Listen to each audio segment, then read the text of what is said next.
Love. Some would say it took a backseat when the pandemic forced us apart.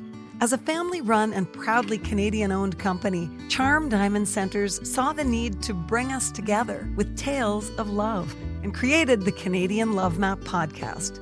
Since then, we've shared hundreds of real, uplifting stories that prove love conquers all.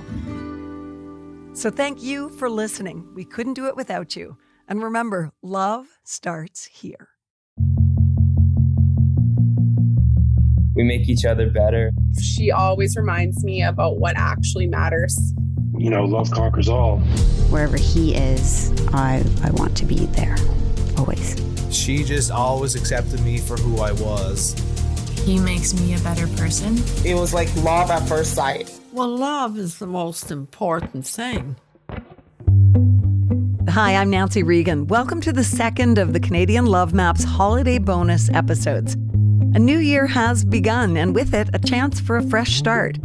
This week, we're asking Canadians about the resolutions they've made for themselves in the new year and how they plan to move forward in their personal lives and relationships with others.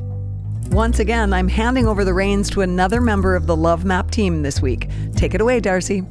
Thanks, Nancy. This is the Canadian Love Map.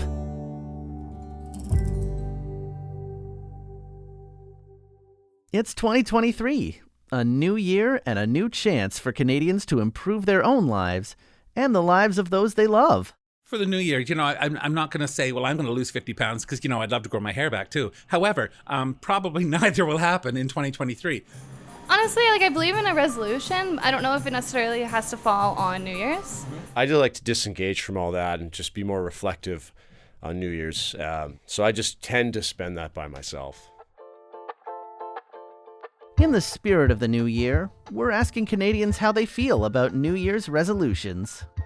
100%. I 100% believe in New Year's resolutions. Yes and no? Yes, I do. No. Not at all.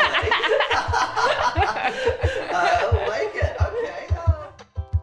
The first thing we want to determine is our participants' thoughts on resolutions. Are they an opportunity for self-improvement or an invitation for disappointment? Let's find out. Well, I believe that people believe in them. I don't ever make them. I think both, trying to do it and also seeing other people doing it. But yeah, it just never sticks because after 2 weeks, it just falls off the rails. Also, January is a really hard time. Okay, well, January 1st, I'm going to go to the gym every day, and then I'm going to f*** it up right quick. Yeah. Well, I believe that people believe in them, but I certainly don't think they're that great because, they kind of can set you up for a bit of a disappointment, can't they? We only can give so much. I do what I can as much as I can. Some people would say it's already a lot. Some people would say, keep going. And like I said, some days maybe I will give more. Some days I give less because I need to refill my cup too, right? There are clearly mixed opinions on the values of New Year's resolutions among our respondents. Some like the feelings of hope and aspiration that they inspire, while others feel crushed by the pressure to fulfill their goals. Next, we want to know if our respondents will be attempting a resolution this year anyway. I try for the first month or two, you know what I mean? But generally the goal comes across, but I never do it as perfect as it needs to be. Yeah, I think it's just maybe taking care of myself and maybe not going to the gym every day. That was never realistic, but definitely I've been able to follow through with exercising more and tuning into my body. I'll tell you, honestly, my mother passed away a few months ago, and before she died, she said, I just want to tell you something. She said, I don't want flowers at my funeral, because she said, what am I going to do, sit up and look at them? And I said, well, no, probably not, because we'll have you cremated. And she said, well, that's true. However, I believe flowers are for the living, so she can encourage people to get flowers, or a plant, or a gift, and give it to someone that might need to have that little cheer. So just spread that joy, and we've even done a hashtag, share joy, because her name was Joy. I did at one point in my lifetime, and, it feels like it's starting anew. So there's some value in having some sort of goals for the next year, just to kind of almost like a false reset. But I don't necessarily write them down or kind of follow them to a T, because I know exercise goals don't work generally at New Year's. So I tend not to set those, but some things like what I might want to accomplish in the year, maybe. Yeah. There were some vulnerable moments, which I think is important, because if I have a shield and that other person has a shield, well then it goes nowhere, right? So yeah, admitting you're not right all the time.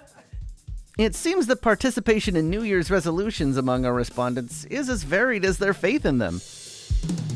But sometimes even skeptics want to give resolutions another shot.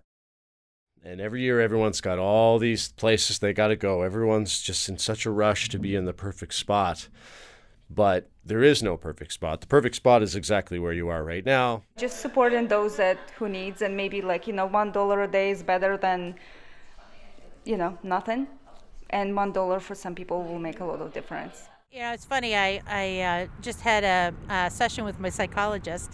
We're talking about sort of how I can show up maybe a little less frenetic and maybe a little calmer, and I think to be sort of a rock for others as opposed to kind of really ground myself in my own boots a little bit more, so that I can be, I guess, a little more steadfast in providing support to others, because you kind of have to take care of yourself first before you can take care of other people.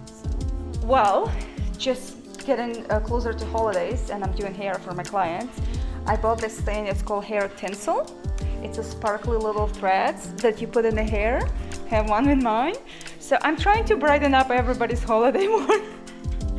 I've been doing this for almost a decade, and I've had trouble finding spaces to show my work or highlight my work. And so in talking to other artists, it's a common thread.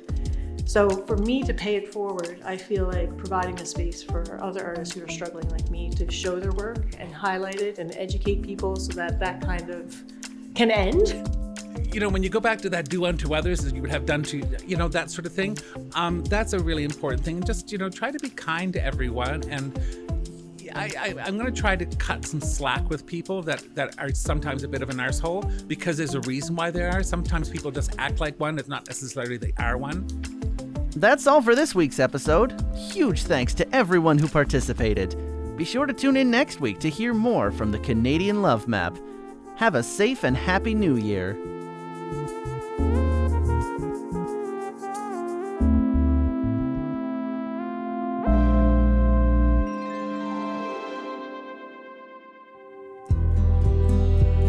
Thanks for listening to the Canadian Love Map. If you love us, please subscribe and share. And if you want to help us spread the love even more, rate and review our podcast. It makes such a difference. We'll be back next week with another love story to add to the map. This podcast is presented and made possible by Charm Diamond Centers.